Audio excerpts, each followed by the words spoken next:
สัปดาห์ที่แล้วนะเรามีการได้เข้าใจเรื่องการก้าวเข้าสู่ฤดูกาลใหม่ซึ่งจริงๆแล้วผมมีเวลาจำกัดที่จะไม่สามารถอธิบายได้อย่างชัดเจนการจะหนุนใจเราในเช้าวันนี้ถ้าท่านเองสามารถจะไปฟังซีดีซึ่งผมได้สอนไว้ประมาณ3 ชั่วโมงกว่านะครับในปี3ที่ด้านนอกแต่จะเข้าใจเรื่องราวต่างๆได้อย่างชัดเจนสัปดาห์ที่แล้วแบ่งปันประมาณแค่30-40 นาทีนั่นเองตอนนี้ประมาณ3 ชั่วโมงกว่านะครับที่จะเข้าใจในรายละเอียดทั้งหมดของการก้าวเข้าสู่ฤดูกาลใหม่ของพระเจ้าว่าเป็นอย่างไรนะครับพูดในรายละเอียดไว้ครบถ้วน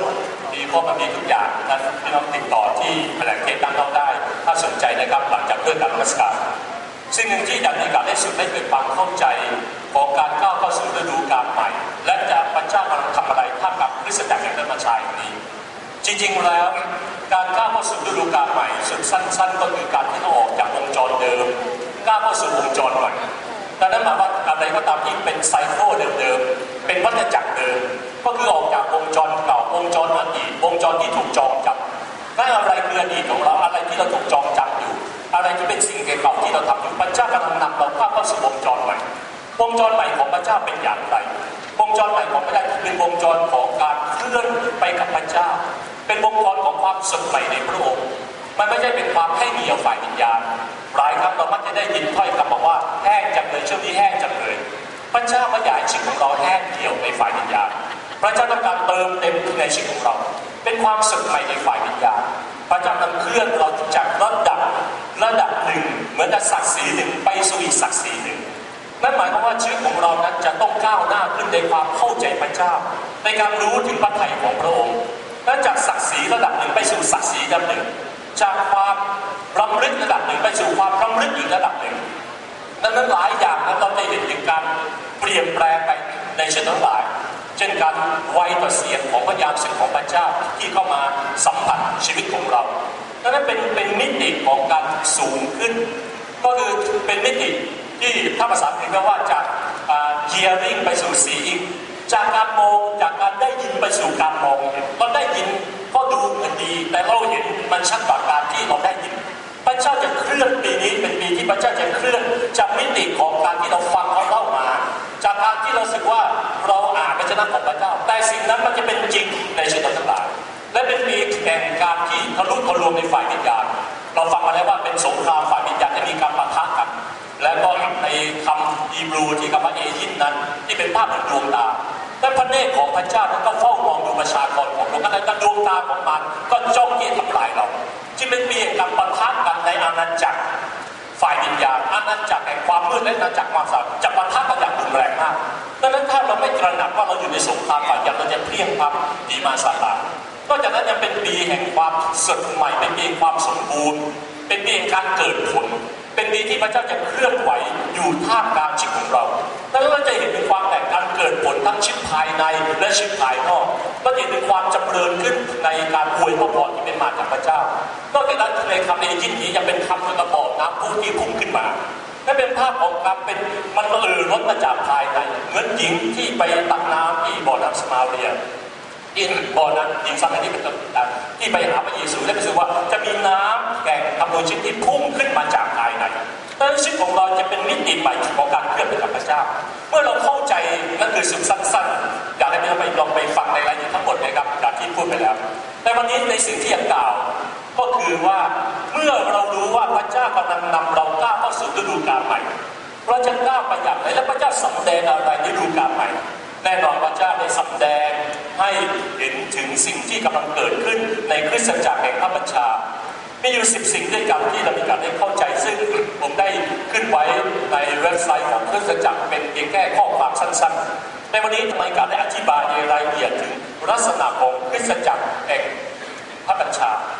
ซึ่งเรามีการได้ฟังใน2 สัปดาห์นี้ด้วยกันใน5 ประการแรกที่เรามีการได้เข้าใจลักษณะของคริสตจักรแห่งพระบัญชาเพื่อเราจะรู้ว่าอะไรคือสิ่งใหม่ในคริสตจักรแห่งนี้อะไรคือหน้าตาของเราต้องรู้ก่อนว่าเราเป็นใครดังนั้นก่อนที่เราจะทำอะไรถ้าเราจะไม่รู้ว่าเราเป็นใครทำไมเด็กนักเรียนไปโรงเรียนจริงไหมครับทำไมเด็กนักเรียนไปโรงเรียนเพราะเขารู้ว่าเขาเป็นเด็กนักเรียน ทำไมคนทำงานไปที่ทำงานเพราะเขารู้ว่าเขาต้องทำงานเขาจะไปที่ทำงานทำไมหมอต้องไปที่โรงพยาบาลเพราะหมอรู้ว่าเขาเป็นหมอเขาต้องไปที่โรงพยาบาลดังนั้นการที่สิ่งนี้เป็นสิ่งที่มีความสำคัญมากประเด็นที่น่าสนใจก็คือว่าหลายครั้งเรารู้ว่าคนอื่นเป็นใครแต่เราไม่รู้ว่าเราเป็นใครนั่นคือสิ่งแรกเรารู้ว่าคนอื่นเป็นใครแต่เราไม่รู้ว่าเราเป็นใครหรืออันที่สองคือเรารู้ว่าเราเป็นใครแต่เราไม่รู้ว่าคนอื่นเป็นใครไอ้สิ่งที่สามเนี่ยร้ายสุดก็คือเราไม่รู้ว่าเราเป็นใครและเราไม่รู้ว่าคนอื่นก็เป็นใครดังนั้นเราเป็นคนนั้นหรือเปล่าในวันนี้เมื่อเรานั่งในคริสตจักรอย่างนี้เราต้องรู้ว่าเราเป็นใครในพระเจ้าดังนั้นเราลึกไปกว่านั้นว่าเราไม่รู้ว่าเราเป็นใครและเราก็ไม่รู้ว่าคนข้างๆเป็นใครและเราก็ไม่รู้ว่าพระเจ้าคือใครครับพี่น้องอยากเป็นประเภทไหนครับในเช้าวันนี้พี่น้องอยากเป็นประเภทไหนครับพี่น้องอยากรู้ไหมท่านเป็นใครใครอยากรู้ว่าเราเป็นใครชูมือขึ้นใครอยากรู้ว่าคนข้างๆเป็นใครชูมือขึ้นด้วยไม่ใช่มานั่งอยู่ในคริสตจักรปีหนึ่งแล้วยังไม่เคยรู้เลยคนข้างๆเป็นใครอยู่คริสตจักรเดียวกันหรือเปล่าเพราะเราไม่ได้อยู่แค่เดียวกันเราไม่รู้ว่าเขาเป็นใครและสิ่งที่สำคัญก็คือว่าท่านรู้ไหมว่าพระเจ้าเป็นใครในชีวิตของท่านตอนนี้คือสิ่งที่มีความสำคัญมากดังนั้นลักษณะคริสตจักรแห่งพระบัญชาสิ่งแรกที่พระเจ้าทรงโปรดได้สำแดงให้ผมได้เกิดความเข้าใจคือว่าคริสตจักรที่ส่งเสริมสนับสนุนให้นิมิตของสมาชิกแต่ละคนนั้นสำเร็จคริสตจักรที่ส่งเสริมสนับสนุนให้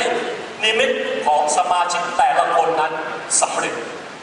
พี่น้องรู้เปล่าว่าตัวเราเองนั้นมีเอกลักษณ์ที่มีความแตกต่างกันเราไม่เหมือนใครและไม่มีใครเหมือนเราเพราะเราไม่ได้คอปปี้พระเจ้าไม่ได้สร้างท่านมาแบบคอปปี้ออกมาปั๊มมาเป็นโหลจงภูมิใจในวันนี้ที่ท่านไม่ได้เป็นคริสเตียนโหลเมื่อเราไม่เป็นคริสเตียนโหลอย่าประพฤติตัวแบบโหลเราต้องประพฤติตัวแบบเป็นคนของพระเจ้าที่มีเอกลักษณ์เฉพาะตัวที่พระเจ้าได้เรียกเรามาดังนั้นเมื่อพระเจ้าสร้างเรามามีเอกลักษณ์เมื่อพระเจ้าสร้างเรามามีเอกลักษณ์นั้นพระเจ้ากำลังนำเราไปสู่แผนการที่ยิ่งใหญ่ของพระองค์ปัญหาที่สำคัญก็คือว่าคนส่วนใหญ่ไม่รู้ว่าเราเป็นใครในพระเจ้าตรงนี้สำคัญไม่เป็นเรารู้ว่าเราเป็นใครแต่เราเป็นใครในพระเจ้าและพระเจ้ามีแผนการอะไรในชีวิตของเราเมื่อเราไม่รู้ว่าเราเป็นใครในพระเจ้าเราจึงดำเนินแบบที่เรารู้ว่าเราเป็นใครเราไม่ได้เข้าใจแผนการของพระเจ้าอย่างแท้จริง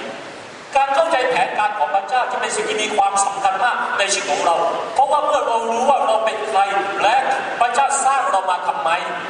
และเราเกิดมาเราจะมีอายุถึงกี่ปีพี่น้องคิดว่าใครเป็นคนกำหนดอายุของท่านพี่น้องคิดว่าท่านเป็นคนกำหนดอายุของท่านหรือหมอกำหนดอายุของท่านหรือพระเจ้ากำหนดอายุของท่านใครคิดว่าพระเจ้าเป็นผู้ที่กำหนดลมปราณของท่านชูมือขึ้นเมื่อพระเจ้ากำหนดแม้แต่ชีวิตพระเจ้าก็กำหนดเป้าประสงค์ของพระองค์หรือเดสตินีในชีวิตของท่านดังนั้นเราไม่ควรเกิดมาบอกว่าทำมาหาเลี้ยงชีพรับประทานได้อิ่มมีเงินทองมีเสื้อผ้ามีรถมีทรัพย์สินเงินทองมีเรื่องส่วนไรนะแต่พอหลังจากนั้นวันสุดท้ายเมื่อตายไปอยู่ต่อหน้าบัลลังก์ของพระองค์เราไม่รู้เลยว่าอ้าวตายละไม่ได้ทำอะไรในโลกนี้เลยพระเจ้ามัวแต่สะสมเงินทองอยู่มัวแต่สารวนกับเรื่องนั้นเรื่องนี้อยู่เสียดายและเสียใจแต่วันนั้นมันก็สายไปแล้ว